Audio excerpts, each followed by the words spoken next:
Bom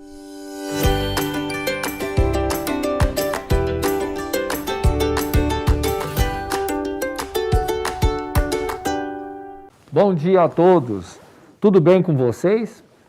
Pessoal, enquanto eu me preparo, retirando a minha máscara, vamos conferir novamente o nosso material. Lápis, caderno, borracha, o que nós vamos utilizar para a nossa aula de hoje, tá certo? Bem, pessoal, em nossa última aula, vimos um pouco sobre o gênero textual reportagem.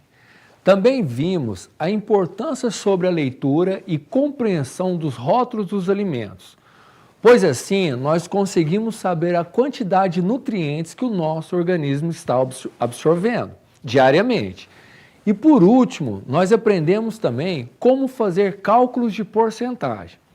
Na aula de hoje, nós vamos discutir um pouco mais sobre a reportagem e sobre as transformações tecnológicas em nossa história.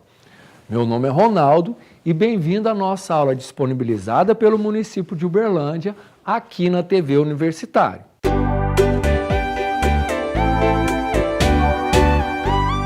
Para começarmos nossa aula, vimos na última sobre hábitos alimentares, onde foi destacado a importância na escolha dos alimentos, como também o que as escolas têm feito para desenvolver em seus alunos hábitos para uma boa alimentação.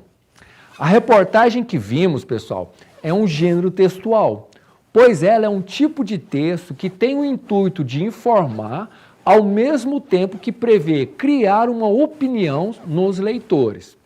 Portanto, ela possui uma função social muito importante como formadora de opinião. A reportagem pode ser um texto expositivo, informativo, descritivo e narrativo.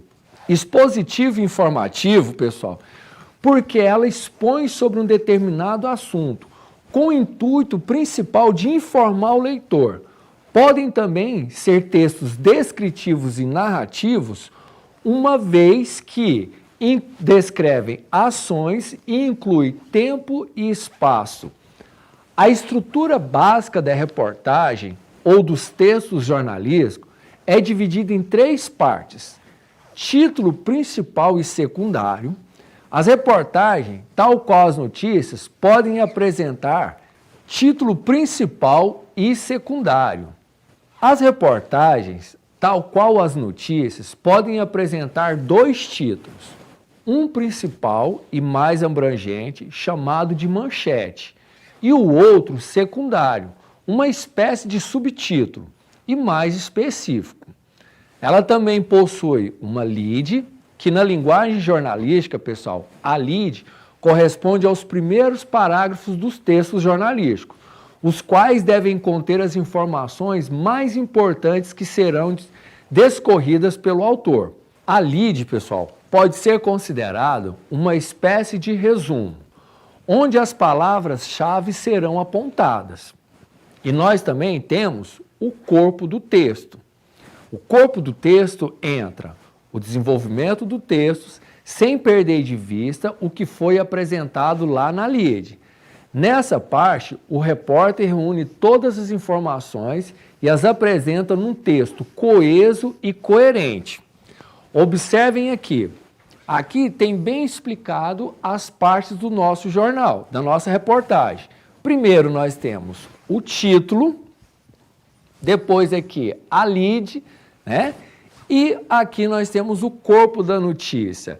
Eu não sei se vocês já tiveram a oportunidade de, quando vocês estão fazendo uma redação, do professor falar: ó, na introdução vamos responder as seguintes perguntas: o que, quando, onde, como e por quê. Quando você faz essa introdução respondendo essas 5 perguntas, você tem a lead, porque você tem um resumo do que vai vir no seu desenvolvimento da sua reportagem. E isso, pessoal, também vale quando a gente está fazendo a nossa redação. O quê? O que está acontecendo? Onde? Onde está acontecendo? Como que aconteceu? Por que que aconteceu? Né? Então, essas respostas, quando você faz elas, você faz essa pequena introdução, esse pequeno resuminho. Pessoal, observem que a palavra lead, ela é uma palavra importada do inglês. Então, nós escrevemos lead e pronunciamos lead, tá certo? Dentre as principais características do gênero reportagem, podemos citar textos em primeira e terceira pessoa, presença de títulos, temas sociais, políticos e econômicos, discurso direto e indireto, objetividade e subjetividade, linguagem formal, textos assinados pelo autor. Vejamos agora um exemplo de reportagem que está inserida em alguns livros didáticos de vocês, tá certo? Vamos ver essa reportagem, Vida na Aldeia, a rotina dos indígenas pelo olhar da cidade grande. Pessoal, aqui nós temos o título, Vida na Aldeia, a rotina dos indígenas pelo olhar da cidade grande, um subtítulo, Um dia na vida dos índios de uma aldeia no Mato Grosso do Sul. A palavra índios, pessoal, nessa reportagem, realmente ela ficou meio fora de um contexto social. Na verdade, corretamente deveria estar escrito indígenas, né? Um dia na vida dos indígenas de uma aldeia no Mato Grosso. E essa reportagem foi escrita por Maria Clara Vieira e foi atualizada no dia 5/1 de 2016, às 11 horas e 56 minutos. Então, prestem atenção agora nessa reportagem, iremos lê-la juntos. Os grilos soam solitários, enquanto todos dormem na aldeia Darcy Betânia, no Mato Grosso. Ainda há estrelas no céu. O silêncio é quebrado a cada manhã pelos galos que cantam, antes do sol acordar. Quando os primeiros raios iluminam a vida, as crianças saem das casas de pau a pique, onde moram com os pais, irmãos, primos e tios. São crianças calmas e silenciosas, falam pouco, correm pouco. Ficam sentadas na frente de casa, naquele estado sonolento de quem acordou cedo demais. Cedo demais. Todas já estão despertas antes das 6 horas da manhã. Conforme o sol avança, elas começam a se agitar. Sobem árvores e brincam com animais domesticados que rodeiam as casas.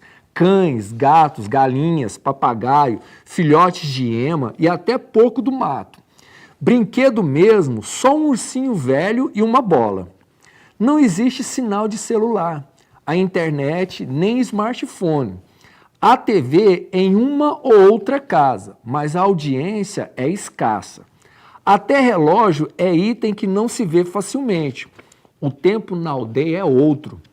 O café da manhã não é uma refeição formal como estamos habituados. Quando aparecer a fome, come o quê? O que for possível, o que deu para plantar, coletar ou caçar. Não há fartura na variedade. Logo cedo, uma menina come arroz e feijão com as mãos. Um menino chupa um coquinho do mato. Outro se alimenta com um pedaço de tapioca. As mães começam a sair de casa para lavar panelas e roupa do dia anterior. Saem carregadas, as cestas transbordando de trabalho. Algumas lavam no rio, outras já se acostumaram a usar as torneiras coletivas, instaladas recentemente na aldeia, e que oferecem água limpa de um poço. São nelas que bebês e crianças de até 2 anos se banham. As mais velhas vão em grupos para o rio, ainda bem cedo, onde se lavam, nadam, brincam de saltar na água e riem sem pressa. O dia passa vagaroso. Banheiro não existe, tem de ir no mato. O sol esturrica a terra e pesa sobre os ombros.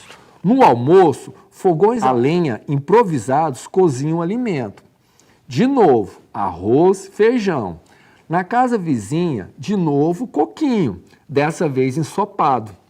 Carne não é sempre que tem. Quando tem, vem da caça ou da pesca. Pouco do mato, anta e assada até esturricar. Tudo sem sal e sem tempero. Depois do almoço, o sol é cruel. O calor é tanto que nos fins de semana Todos se recolhem na sombra de suas casas. De segunda a sexta, as crianças vão para a escola, às 13 horas, onde ficam até às 17 horas sem merenda. Na verdade, a escola é uma única sala de aula, construção simples de madeira, chão de terra batido, uma lousa antiga e algumas carteiras quebradas. A professora, que é indígena e vive na aldeia, é uma para cerca de 15 alunos, de 6 a 13 anos. Ela divide a turma em 3 grupos, de acordo com a idade, e eles se sentam no chão em círculos.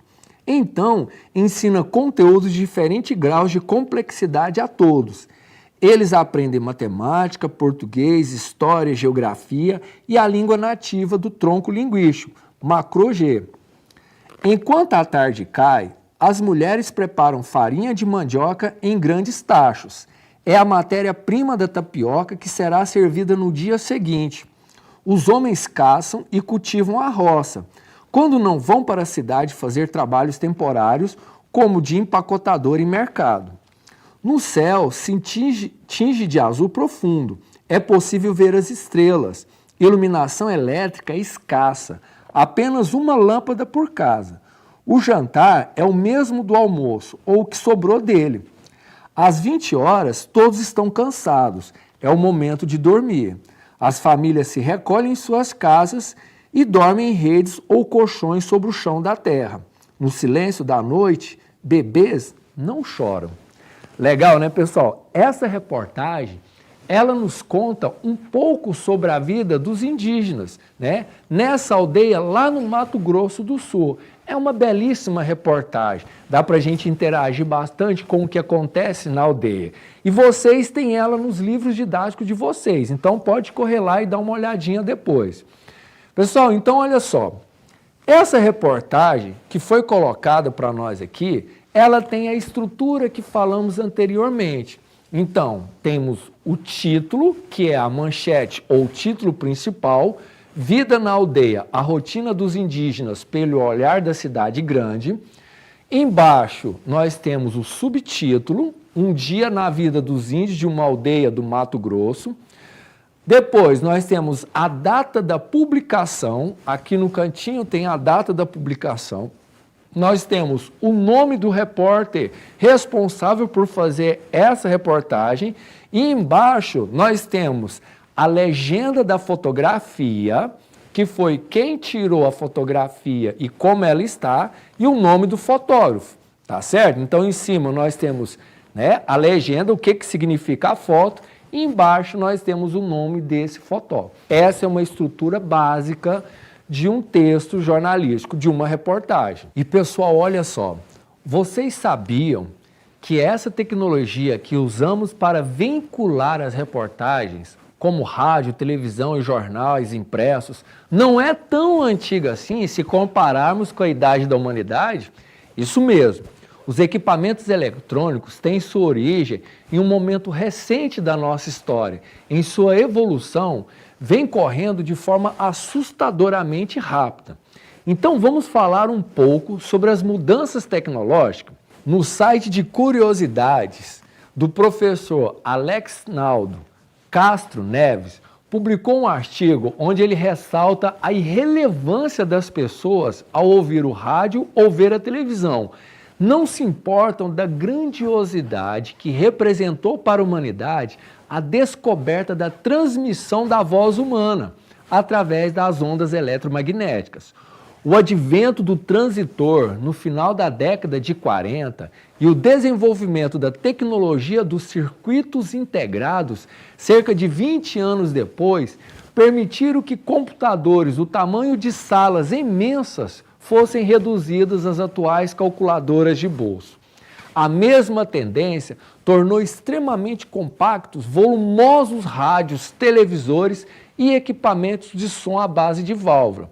O avanço da eletrônica tem tomado uma cadência assustadoramente rápida, criando uma expectativa constante em torno de qual será a próxima conquista. O que tem causado toda essa corrida rumo ao futuro são especialmente os avanços tecnológicos. Vários homens e mulheres em nossas histórias contribuíram para esses avanços tecnológicos. Dentre eles, podemos citar Thomas Edison. Ele foi um dos primeiros a criar uma lâmpada com capacidade de segurar a eletricidade por mais tempo. Então, pessoal, curta agora a história de Thomas Alva Edison. Thomas Alva Edison nasceu em 11 de fevereiro de 1847, em Milan, Ohio, nos Estados Unidos. Filho de um marceneiro e de uma professora, ainda criança, mudou-se para a família para Port Huron, onde Edison entrou para a escola. Sua relação curta com o professor e padre Eagle foi conturbada, pois ele não fazia as atividades propostas e era alvo de reclamações por suas inúmeras e incessantes perguntas. Após 3 meses na escola, a mãe de Edison, Nancy Elliott Edison, assumiu sua educação. Ao iniciar seus estudos com a mãe, Edison desenvolveu interesse pela ciência, chegando a montar um laboratório em sua própria casa. Em 1868, o inventor registrou sua primeira patente, um registrador elétrico com diversas finalidades. Em 1870, Edison desenvolveu e vendeu por cerca de $40 mil um aparelho elétrico que indicava as cotações das bolsas de valores. Em 1876, Edison criou uma espécie de centro de pesquisas em Menlo Park, onde existiam laboratórios, oficinas e mão de obras especializadas. Em um período de 4 anos, ele patenteou cerca de 300 invenções, todas com imenso potencial tecnológico ao longo de sua vida. Thomas Edison registrou a patente de 2.332 invenções e, durante a operação em seu centro de pesquisa, foi apelidado de o feiticeiro de Menlo Park. As invenções de Thomas Edison são verdadeiras aplicações de números e fenômenos físicos, principalmente mecânicos e elétricos. Entre suas inúmeras contribuições científico-tecnológicas estão o gramofone, o cinetoscópio, microfones específicos para telefone, máquinas de votar, bateria para carros, embalagens a vácuo e fonógrafo. Diante de suas inúmeras invenções, Edison foi considerado um dos maiores responsáveis pela revolução tecnológica do século XX. Foram várias invenções, não é mesmo, pessoal? E grandes contribuições para a nossa evolução tecnológica, né? Essas e outras invenções foram responsáveis por mudanças no campo e na cidade. Com o passar do tempo, a tecnologia tem transformado as paisagens, o trabalho e o modo de vida dos seres humanos. Os avanços nos meios de transporte, de comunicação, mudaram bastante nosso cotidiano. Atualmente, é possível jogar online com um amigo, assistir a programas em outras línguas na televisão ou no computador, deslocar-se rapidamente para outras cidades e países. Além disso, pessoal, o desenvolvimento das novas tecnologias também modifica a nossa forma de aprender e de trabalhar no campo e na cidade. No passado, quando se pensava em avanços da tecnologia no trabalho diário, imaginava-se que robôs ajudariam as pessoas nas atividades cansativas ou que fariam os trabalhos perigosos ou muito repetitivos. Os robôs já são uma realidade nas indústrias e em outras áreas como a medicina. Eles podem ser de muito grande ou médio ou até pequenos e são usados para funções específicas em que seja necessário o uso da força ou da precisão. Veja essas imagens. Nós temos robôs que fabricam carros na indústria automobilística que precisam ter força. São José dos Pinhais, no estado do Paraná, em 2006. Esses robôs, pessoal, eles utilizam uma força, né? Eles são robôs que precisam ter força para carregar certos equipamentos. Já esse robô aqui, ele passa solvente em peças na linha de montagem de indústria automobilística, localizada em Betim, aqui no estado de Minas Gerais. Essa foto é de 2018. Esse robô, ele já precisa ter uma precisão muito detalhada, para poder não ficar nenhuma parte sem passar solvente, né? E assim, pessoal, aqui nesse outro mapa, como nós estamos falando de robôs, e que os robôs já são uma realidade para nós temos nesse mapa distribuído as localizações e as quantidades que são utilizados robôs no mundo. Então, observe, vamos lá para os Estados Unidos. Nos Estados Unidos hoje, isso, né, pessoal, fonte de 2016. Nos Estados Unidos hoje, nós temos um total de 168.623 robôs. Vamos lá para o Japão, que todo mundo fala, né, do Japão. 310.508 robôs em ativa. Aí, se a gente for voltar lá no Canadá, nós temos 18.387. Lá na Alemanha, vamos ver quantos robôs é utilizado na Alemanha em 2016? 161.988. Vamos ver quantos robôs é utilizado aqui no Brasil até 2016? 7.516, né? Nós ainda estamos bem abaixo se formos comparar com os países mais desenvolvidos tecnologicamente.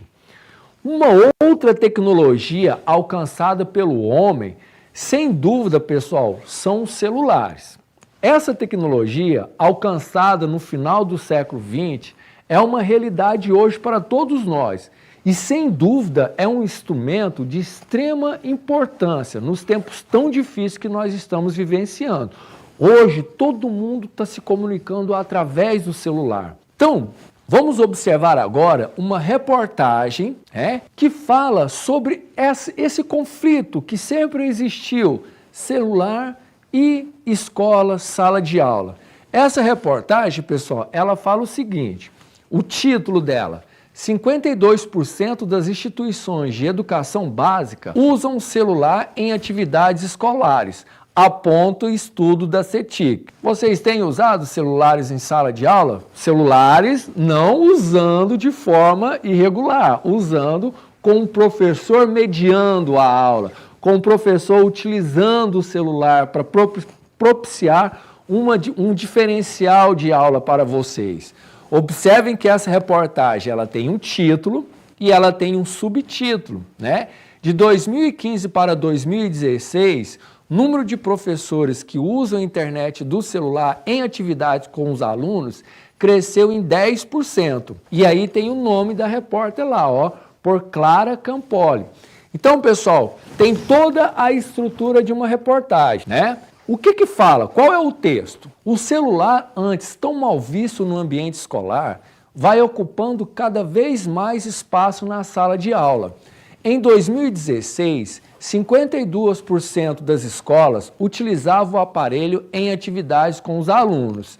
É o que aponta a pesquisa TIC Educação 2016, do Centro de Estudos sobre as Tecnologias de Informação e da Comunicação, CETIC, divulgado nesta quinta-feira, 3. A popularização dos aparelhos pode ter relação com essa nova realidade dos estudantes que têm acesso à internet. 77% usam a rede por meio de celular. O segundo aparelho mais utilizado, o computador de mesa, tem apenas 9% de participação. Nesta estatística, o acesso dos professores à tecnologia aumentou ao longo dos anos. Em 2011, apenas 15% deles possuíam um smartphone. Em 2016, o número atingiu os 91%. Então, pessoal, essa pesquisa ela traz alguns dados importantes sobre essa questão do celular na escola, sobre o uso dessa mídia dentro de sala de aula pelos professores junto com os alunos. Nesse primeiro quadro, pessoal, é importante ressaltarmos, né, que esse tipo de gráfico, né, a leitura de gráfico, que acaba sendo estudado muito na matemática, a confecção dos gráficos, como fazemos a leitura de gráficos na matemática, mas ela é utilizada em todas as ciências, em todos os momentos. Então é importante que a gente aprenda a ler os gráficos, que é o que a gente vai fazer aqui agora. Nessa pesquisa foram publicados diversos gráficos. O primeiro fala professores que usam internet pelo celular. A porcentagem sobre o total de professores que possuem smartphones. Olha só, pessoal, aqui na lateral eu tenho os anos, aqui eu tenho a porcentagem, então eu tenho, ela está escalonado de 10 em 10, 10%, 20%, 30%, 40%, 50%, 60%, 70%, 80%, 90%, 100%. Tá? Em 2011, nós tínhamos apenas 15% dos professores utilizavam smartphones. Hoje, pessoal, em 2016, 91% dos professores utilizam o smartphone. Não em sala de aula, mas no seu dia a dia, né? Então é raro você encontrar hoje um professor que não tenha um smartphone, que não tenha esse aparelho, vamos dizer assim. Uma outra pesquisa, um outro gráfico, é sobre os principais equipamentos usados pelos alunos para acessar a internet. Nesse quadro aqui, vocês podem falar, professor, eu estou entre esses 10%, eu estou entre esses 9%, Vamos ver em qual porcentagem você se encontra. Porcentagem sobre o total de estudantes participantes da pesquisa.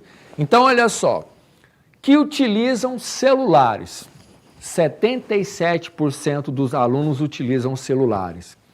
Computador de mesa, apenas 9%. Computador portátil, os notebook, apenas 6%. Tablet é menos ainda, 5%. Videogame, 2%. Televisão, 1%. E esse quadro aqui, pessoal, ele pode estar sendo confirmado aí com você nesse momento, se você estiver assistindo essa aula através do seu celular. Isso demonstra que essa reportagem realmente ela está em dia com a nossa situação. Professores que usam a internet do celular em atividade com os alunos.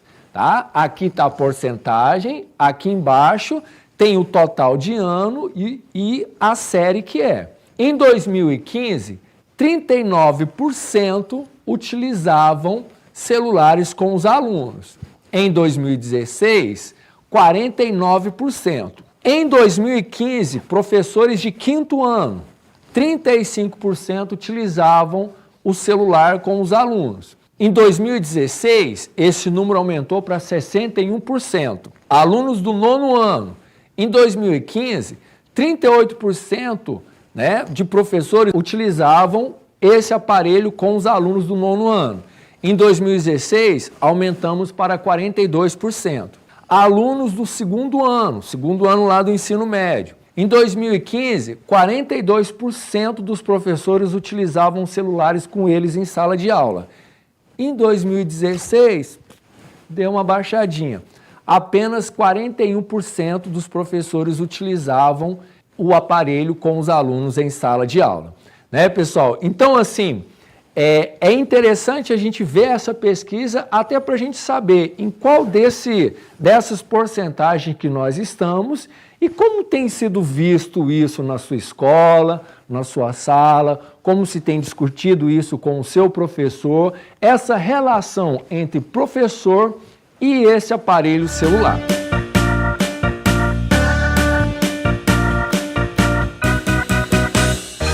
Podemos perceber que, apesar dos grandes avanços tecnológicos, o Brasil ainda tem um grande caminho a percorrer.